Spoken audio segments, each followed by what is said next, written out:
El Imperio Valoriano había gobernado la galaxia durante 3000 años, y sus naves de guerra eran las más poderosas del espacio conocido.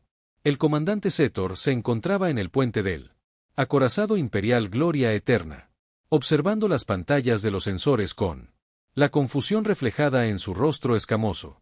Su oficial de comunicaciones, Silara, se volvió hacia él con preocupación visible en sus 4 ojos e informó que habían detectado una nave no identificada en el borde del espacio exterior, transmitiendo en un idioma completamente desconocido. Zetor le ordenó que le mostrara la nave. Y la pantalla principal se iluminó, mostrando una nave que no se parecía a ninguna de las registradas en su vasta base de datos. La nave era angulosa y parecía primitiva, con un casco construido con aleaciones metálicas simples en lugar de las avanzadas matrices cristalinas que utilizaban todas las demás especies civilizadas. Extraños símbolos estaban pintados a lo largo de su casco, con la inscripción USS Defiance, y la nave entera no era más grande que una de sus naves exploradoras. Silara susurró que parecía tan pequeña y primitiva que podría ser una nave de carga de algún mundo colonial olvidado. Zetor ordenó un escaneo completo de la nave, queriendo saber exactamente a qué se enfrentaban. Antes de establecer contacto, el oficial de sensores, Kelbon, trabajó frenéticamente en su consola y luego informó. Algo imposible. La nave no tenía ningún tipo de blindaje energético, y su casco parecía ser de un simple metal refinado, como algo de los albores de la era espacial. Detectó reactores de fusión primitivos y lo que parecían sistemas de propulsión química, lo que provocó risas que resonaron en el puente.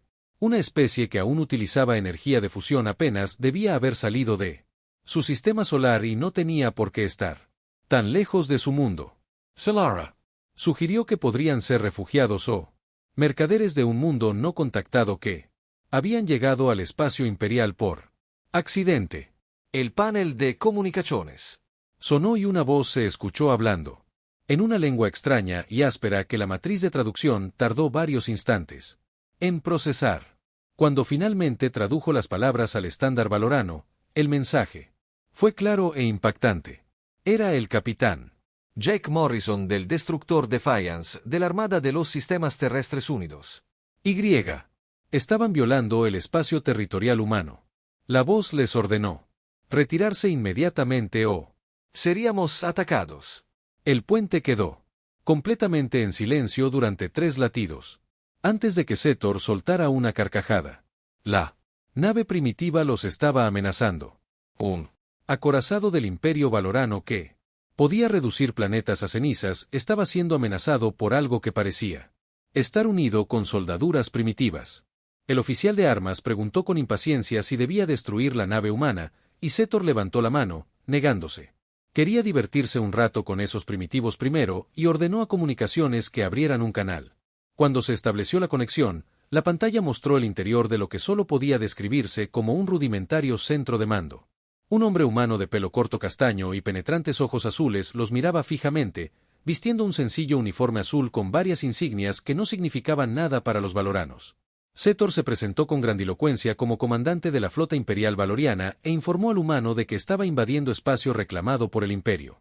Declaró que la nave humana sería confiscada y la tripulación llevada para ser procesada, exigiendo la rendición inmediata.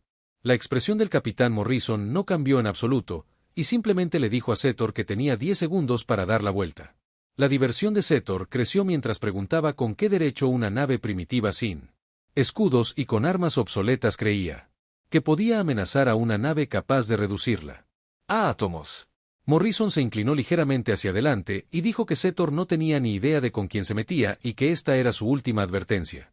Zetor ordenó con indiferencia a su oficial de armas que destruyera los motores de la nave humana, diciendo que les enseñarían a esos niños modales sobre el respeto a sus superiores. El oficial de armas disparó una lanza de plasma de precisión, un rayo de energía sobrecalentada capaz de fundir cualquier blindaje conocido en la galaxia. El rayo impactó en la sección trasera de la nave humana, justo donde se encontraban los motores primitivos. No pasó nada. El rayo simplemente se dispersó contra el casco como si hubiera chocado contra una barrera invisible, aunque los sensores confirmaron que la nave no tenía escudos. Kelvin. Miró su consola con incredulidad e informó que el rayo había sido absorbido por el propio casco. Zetor espetó que esto era imposible y ordenó otro disparo a máxima potencia. 3 lanzas de plasma más impactaron la Defiance en rápida sucesión, y cada una se disipó inofensivamente contra el extraño casco metálico. El metal brilló brevemente donde impactaron los rayos y luego recuperó su color normal como si nada hubiera pasado. En la pantalla, el capitán Morrison negó lentamente con la cabeza y declaró que Zetor había tenido su oportunidad. Zetor sintió un atisbo de verdadera preocupación al darse cuenta de que esta primitiva nave había resistió todo el poder de las armas imperiales sin sufrir daño alguno. Antes de que pudiera ordenar otro ataque, Morrison se giró hacia alguien fuera de cámara y dio una orden que los valoranos pudieron oír claramente a través del canal aún abierto: disparen con solución alfa y apunten a sus motores y sistemas de armas. La oficial de armas humana confirmó la orden e indicó que dispararía. Zetor abrió la boca para ordenar maniobras evasivas. Pero ya era demasiado tarde. El universo estalló en caos y dolor cuando algo impactó su nave con una fuerza devastadora. El cañón de riel del Defiance resonó con un trueno que cruzó el vacío en silencio, pero que portaba la muerte igualmente. 16 proyectiles de carburo de tungsteno fueron lanzados desde la espina dorsal del destructor a una fracción significativa de la velocidad de la luz, y cada uno pesaba varias toneladas de metal sólido. Los proyectiles cruzaron la distancia entre las dos naves en menos de 2 segundos, lo que no les dio a los valoranos tiempo para reaccionar ni defenderse. El primer impacto alcanzó el proyector de energía de vapor de la Gloria Eterna, y el proyectil atravesó la matriz de enfoque cristalina como si fuera de cristal. El proyectil detonó en el interior de la estructura, convirtiendo su enorme energía cinética en calor y presión que destrozaron todo el sistema de armas desde dentro. El segundo y el tercer impacto destrozaron los generadores del escudo del acorazado, reduciéndolos a escoria fundida. Antes de que la tripulación valorana se percatara siquiera de que estaban siendo atacados en el puente de la Gloria Eterna, el caos se desató cuando toda la nave se estremeció violentamente. Silara se aferró a su consola para no caerse mientras las alarmas resonaban en todas las estaciones, e informó de múltiples impactos con los escudos desactivados y fugas atmosféricas en las cubiertas 5 a 9.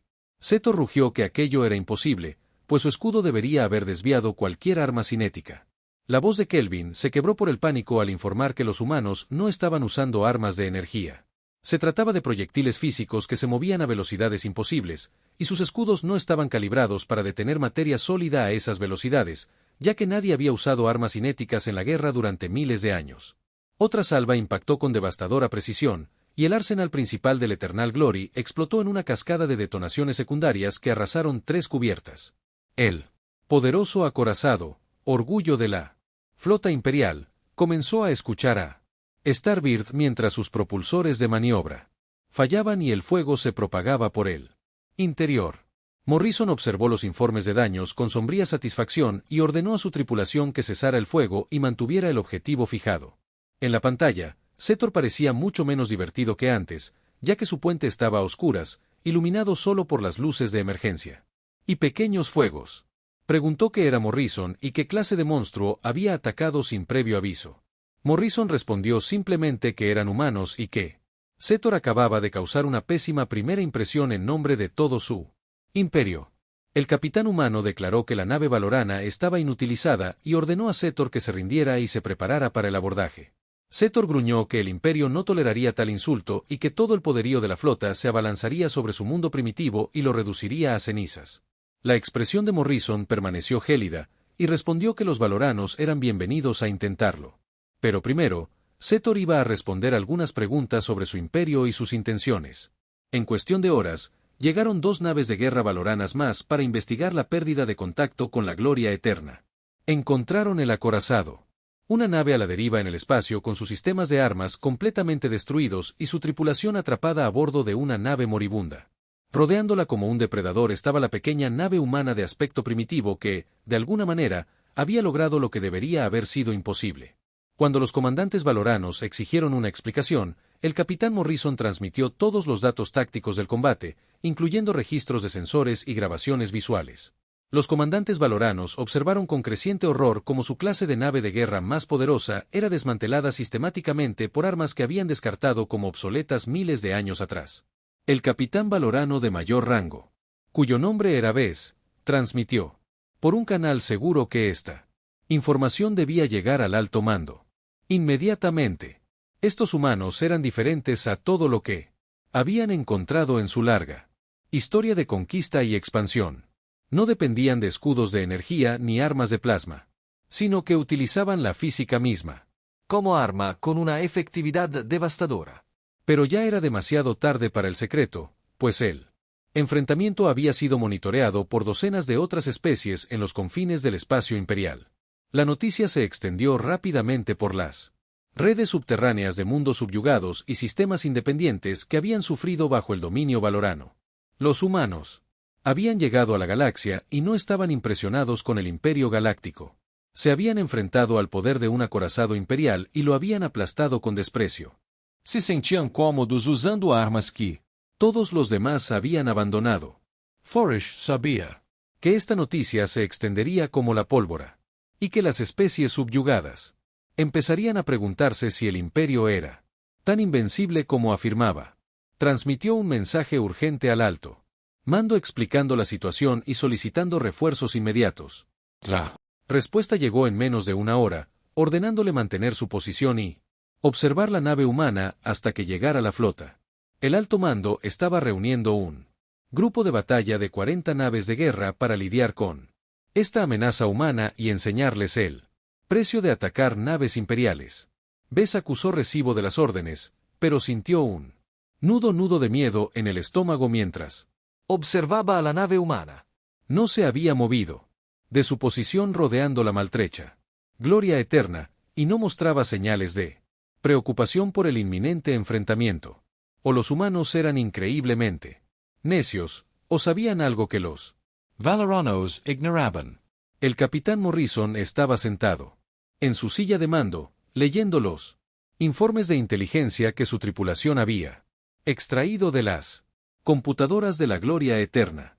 El imperio valorano controlaba miles de sistemas estelares y comandaba millones de naves de guerra desplegadas por la galaxia. Habían sido la potencia dominante durante 3000 años y habían aplastado a todas las especies que se atrevieron a desafiarlos. Pero mientras Morrison analizaba los datos tácticos, comenzó a comprender su debilidad. Los valoranos se habían vuelto complacientes y no habían luchado contra un adversario de igual poder en siglos. Todas sus armas y defensas estaban diseñadas en torno a la guerra energética porque era lo único a lo que se habían enfrentado. Habían abandonado por completo las armas cinéticas y las armaduras físicas porque creían que los escudos las volvían obsoletas. Morrison sonrió fríamente al darse cuenta de que la humanidad acababa de encontrar la vulnerabilidad en la armadura del imperio y tenía la intención de explotarla por completo. La almirante Lisa Chen se encontraba en el centro de información de combate del USS Valkyrie, el primer acorazado humano y el orgullo de la flota. A su alrededor, decenas de oficiales monitoreaban las pantallas que mostraban la situación tanto de la flota humana como de la creciente respuesta valorana al incidente. Solicitó un informe sobre el estado del Defiance, y el comandante Kyle Bennett levantó la vista de su consola para informar que el capitán Morrison tenía todos los sistemas en perfecto estado. El acorazado valorano estaba asegurado, los equipos de abordaje habían recuperado su base de datos completa y estaban interrogando a los supervivientes para obtener más información sobre el imperio. Chen asintió con satisfacción, ya que la misión había sido bastante sencilla. Su objetivo era establecer contacto con la potencia dominante en esta región del espacio y evaluar sus intenciones hacia la humanidad. Los valoranos habían respondido a esa pregunta de forma contundente al abrir fuego contra el Defiance sin provocación alguna. Bennett informó que los sensores de largo alcance detectaban 43 naves de guerra convergiendo en su posición, incluyendo una mezcla de cruceros y destructores y al menos 3 acorazados comparables al Eternal Glory. El tiempo estimado de llegada era de 90 minutos, lo que les daba muy poco tiempo para prepararse. Chen preguntó sobre las fuerzas humanas y Bennett informó que tenían 20 naves en posición con otras 15 que podrían llegar en 2 horas. Chen consideró la situación táctica cuidadosamente, ya que sobre el papel parecía una masacre inminente. 35 naves humanas contra 43 naves de guerra valoranas, cada una de las cuales probablemente superaba considerablemente en número a las naves humanas. Pero los valoranos desconocían la ingeniería humana, y no comprendían que la humanidad había pasado los últimos 2 siglos librando guerras de guerrillas en su propio sistema solar. Los humanos habían desarrollado armas diseñadas para penetrar instalaciones reforzadas y salas blindadas porque eso era lo que necesitaban para ganar batallas en los cinturones de asteroides y las colonias lunares. Nunca habían necesitado escudos de energía porque habían aprendido a fabricar armaduras capaces de resistir las armas de energía. Mediante una cuidadosa ciencia de los materiales y una gestión térmica adecuada, Chen ordenó a la flota desplegarse en formación delta, lo que les proporcionaría campos de tiro superpuestos y puntos de mira claros para las naves de mando valorianas. El capitán Ryan Foster estaba al mando del crucero pesado. Washington expresó la pregunta que todos se hacían. Preguntó si realmente iban a atacar, ya que esto podría desencadenar una guerra con un imperio que abarcaba miles de sistemas. La expresión de Chen fue firme mientras respondía que los valorianos habían disparado primero y que debían entender que la humanidad no se dejaría intimidar. Si se retiraban ahora, los valorianos los verían como débiles y jamás respetarían la soberanía humana. Tenían que marcar el tono de esta relación aquí y ahora, con fuerza y determinación. La flota valorana llegó puntualmente, saliendo del viaje a velocidad superlumínica en una formación coordinada que habría intimidado a cualquier oponente común. 43 enormes naves de guerra, cada una repleta de armas y resplandeciente con la belleza cristalina de su avanzada tecnología, aparecieron en el espacio. Como Unhells Vengadores. Se enfrentaban a 35 naves humanas, que, en comparación, parecían primitivas cajas de metal y materiales compuestos, sin nada de la elegante belleza de la ingeniería valorana. El alto comandante Tles, comandante supremo de la Quinta Armada Valoriana, observó la formación humana con un desprecio manifiesto. Estos eran los primitivos que habían humillado a Zetheran. Parisian Cargueros. de esos que deberían transportar suministros entre Colonias Remotas. Su oficial táctico, veterano de 100 campañas, era menos seguro y Recommendo Cautela. los registros de combate del Eternal Glory mostraban que las armas cinéticas humanas eran extremadamente efectivas contra los sistemas de escudos valoranos. Trell. Declaró que no les darían tiempo a los humanos para disparar y ordenó a todas las naves abrir fuego con las armas listas. La flota valoriana abrió fuego con todo lo que tenía, y cientos de lanzas de plasma y haces de partículas atravesaron el vacío hacia la formación humana. Era suficiente potencia de fuego como para arrasar un continente entero y convertir ciudades en cenizas. El haz impactó contra las naves humanas, y los cascos brillaron al rojo vivo en algunas partes, mientras una lámina de blindaje se desintegraba bajo la intensa carga térmica. Pero las naves mantuvieron la formación porque su sofisticado blindaje compuesto y sus sistemas de disipación de calor habían sido diseñados específicamente para soportar este tipo de Castigo. Los valorianos acababan de gastar una enorme cantidad de energía, y no habían logrado prácticamente nada. Entonces, los humanos respondieron al fuego y los valorianos comprendieron lo que era la verdadera violencia.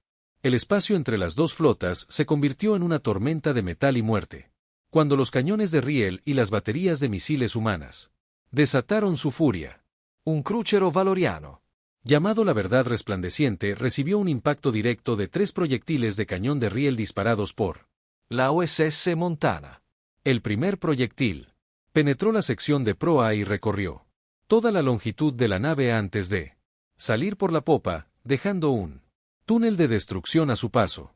El segundo impactó en el centro de la nave y su energía cinética se convirtió en energía térmica tan rápidamente que toda la sección central de la nave se vaporizó en un destello de plasma sobrecalentado.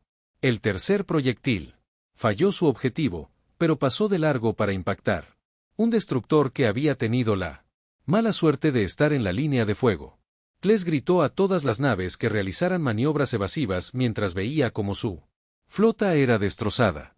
Pero las maniobras evasivas significaban romper la formación, y romper la formación significaba exponerse aún más al preciso sistema de puntería de la red de batalla humana. Las naves humanas estaban coordinadas por inteligencia artificial avanzada que rastreaba cada nave valorana y asignaba prioridades de ataque con implacable eficiencia. La comandante Kate Sullivan, a bordo del Destructor Ranger, observaba su pantalla táctica con sombría satisfacción mientras un objetivo tras otro era eliminado. Ordenó a su oficial de armas que fijara como objetivo un crucero valorano que intentaba flanquear la formación humana. El oficial confirmó la fijación del objetivo y Sullivan dio la orden de disparar misiles. 20 misiles cazadores surcaron el cielo desde el sistema de lanzamiento vertical del Ranger, cada uno con un sistema de guiado lo suficientemente sofisticado como para rastrear y ajustar las maniobras evasivas. Los sistemas de defensa puntual valorianos intentaron desesperadamente interceptar los misiles entrantes, pero estaban diseñados para detener torpedos de plasma, no cohetes de combustible sólido rápidos y maniobrables. 16 misiles alcanzaron sus objetivos y las naves valorianas se desintegraron en brillantes destellos al detonar las ojivas nucleares contra sus cascos. Las ojivas no necesitaban penetrar el blindaje porque la fuerza explosiva por sí sola bastaba para abrumar sus defensas y aplastar las naves como latas de conserva. A bordo del Valkyrie, la almirante Chen observaba el desarrollo de la batalla junto a un destacamento de guerreros profesionales. Sollicito 1. Informe de situación y Bennett informó que habían destruido o inutilizado 19 naves enemigas. Los daños a las fuerzas humanas fueron moderados, ya que el Columbia y el Berlín habían sufrido graves daños y se habían retirado de la línea de batalla. 2. Naves resultaron dañadas de un total de 35 contra 19 enemigos completamente destruidos. La relación de intercambio fue absolutamente devastadora y demostró que las armas y tácticas humanas eran superiores. El alto comandante Turles miraba su pantalla con total incredulidad mientras la mitad de su flota simplemente dejaba de existir. Los humanos no habían perdido prácticamente nada, mientras que su orgullosa armada estaba siendo sistematicamente desmantelada. Sus naves continuaban combatiendo con precisión mecánica, y sus armas alcanzaban para cegar vidas valoranas con cada salva. Susurró que aquello era imposible, y preguntó cómo podían luchar así los primitivos. Su oficial táctico no tuvo respuesta, pues la verdad se hacía dolorosamente evidente. Los valoranos habían construido toda su doctrina militar en torno a la energía, las armas y los escudos. Habían luchado de la misma manera durante tanto tiempo que habían olvidado por completo que existían otras formas de hacer la guerra. Los humanos no lo habían olvidado, y habían perfeccionado el arte de la guerra cinética a un nivel que los valoranos no podían igualar. Las naves no podían igualar ni Defenders. Su oficial ejecutivo le instó a ordenar la retirada porque no podían ganar este enfrentamiento. El orgullo luchaba con el instinto de supervivencia en la mente de Trisa, pues nunca se había retirado de una batalla en toda su carrera, pero estaba viendo cómo su unidad era sistemáticamente destruida por un enemigo que no debería haber podido desafiarlos. Dio la orden en voz baja de que todas las naves se retiraran y saltaran al hiperespacio a su señal. Las naves valoranas supervivientes giraron y huyeron con sus motores de velocidad superior a la de la luz, atacándose en una secuencia desordenada.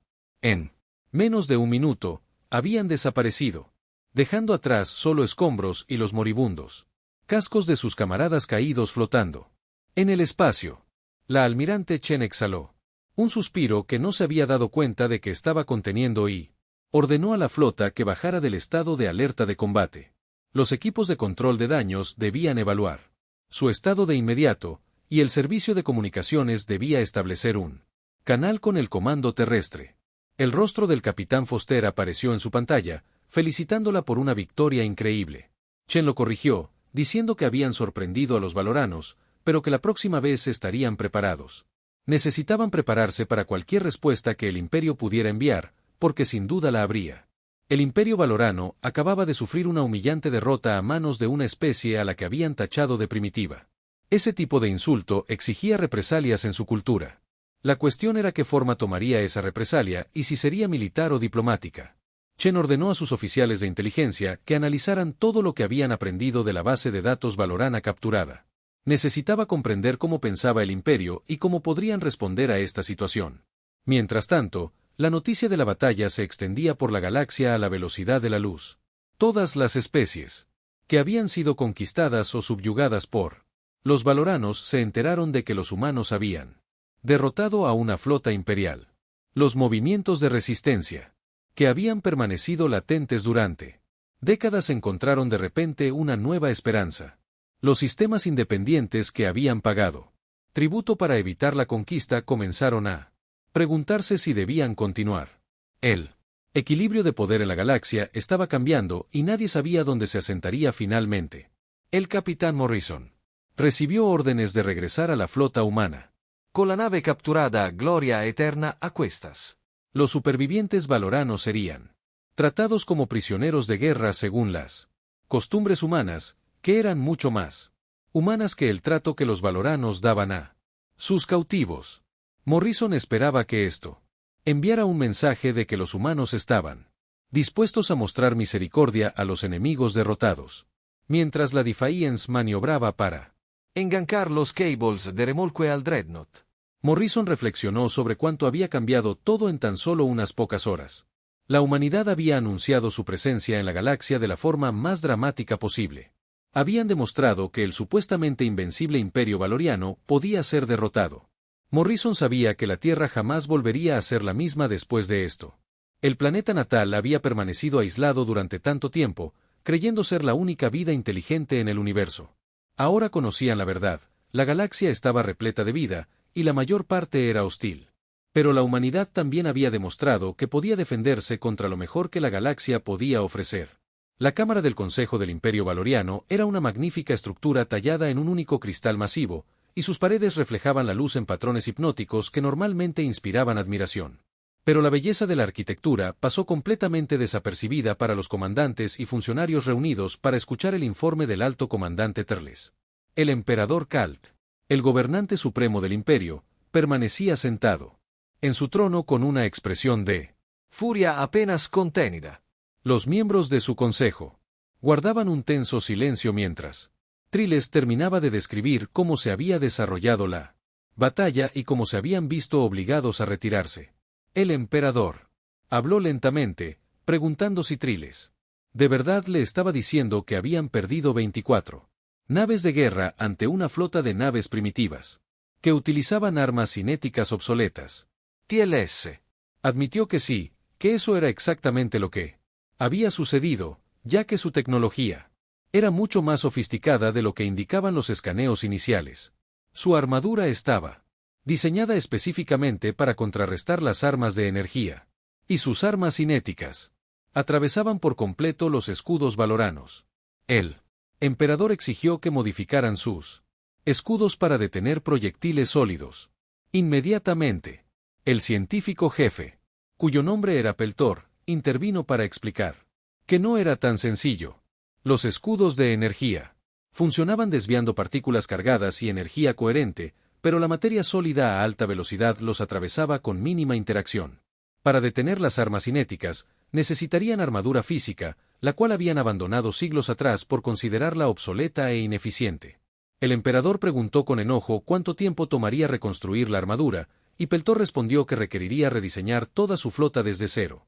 El proceso tomaría años, o incluso décadas, para completarse porque tendrían que reequipar todos los astilleros del imperio. El emperador se levantó de su trono y su ira irradió por la sala como el calor de una estrella. Preguntó qué proponían, pues no podían simplemente aceptar esta humillación. El almirante Bores, que había presenciado la destrucción de la Gloria Eterna, dio un paso al frente con cautela. Sugirió que tal vez deberían considerar la negociación, ya que los humanos poseían claramente capacidades militares que rivalizaban o superaban las suyas. En lugar de arriesgarse a más pérdidas, podrían establecer relaciones diplomáticas y evitar más derramamiento de sangre. La voz del emperador resumaba veneno al preguntar si Bores sugería en serio negociar con primitivos que habían atacado naves imperiales. Bores señaló que los humanos afirmaban que los valoranos habían disparado primero, y los registros del comandante Setor confirmaban que había ordenado fuego antes de que los humanos respondieran.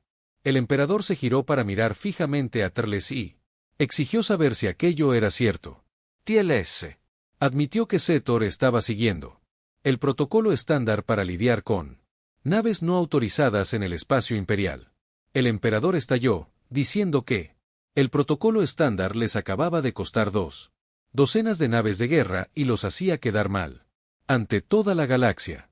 La verdad de aquella afirmación pesaba en el aire, porque ya llegaban informes de disturbios entre las especies subyugadas.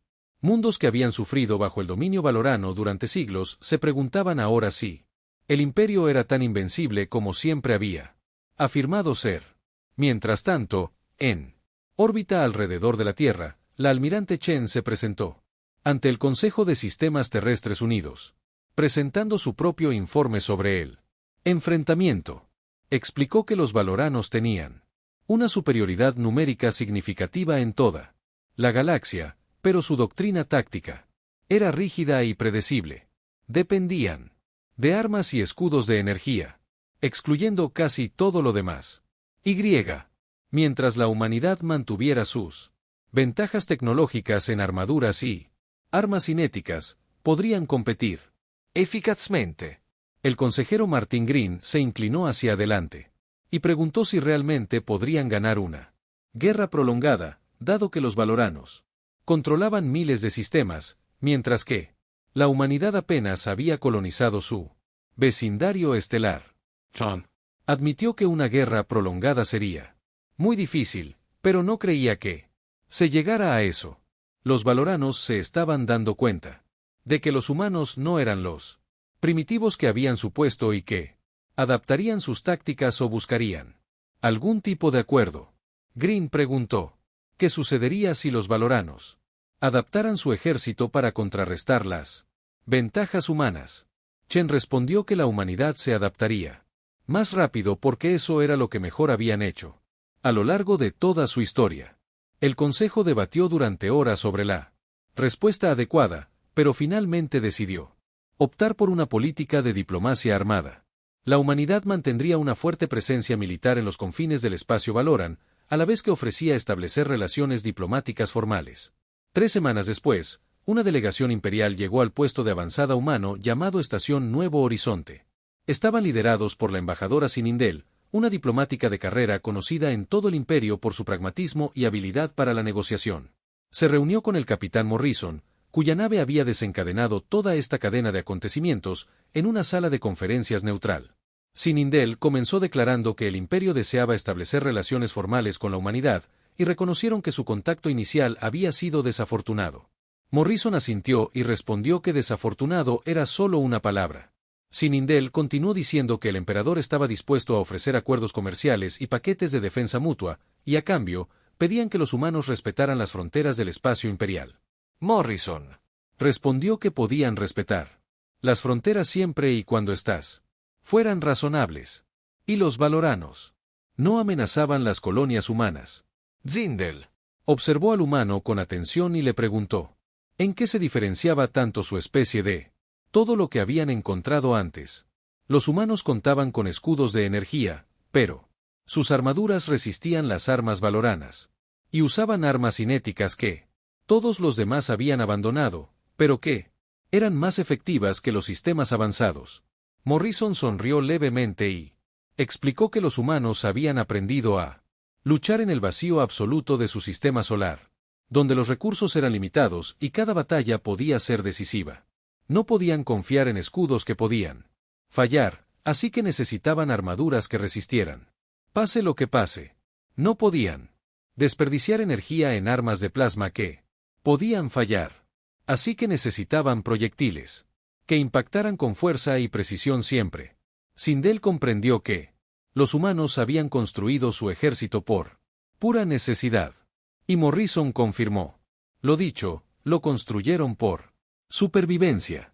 Ahora estaban allí, entre las estrellas, y no iban a permitir que nadie los intimidara ni amenazara su existencia.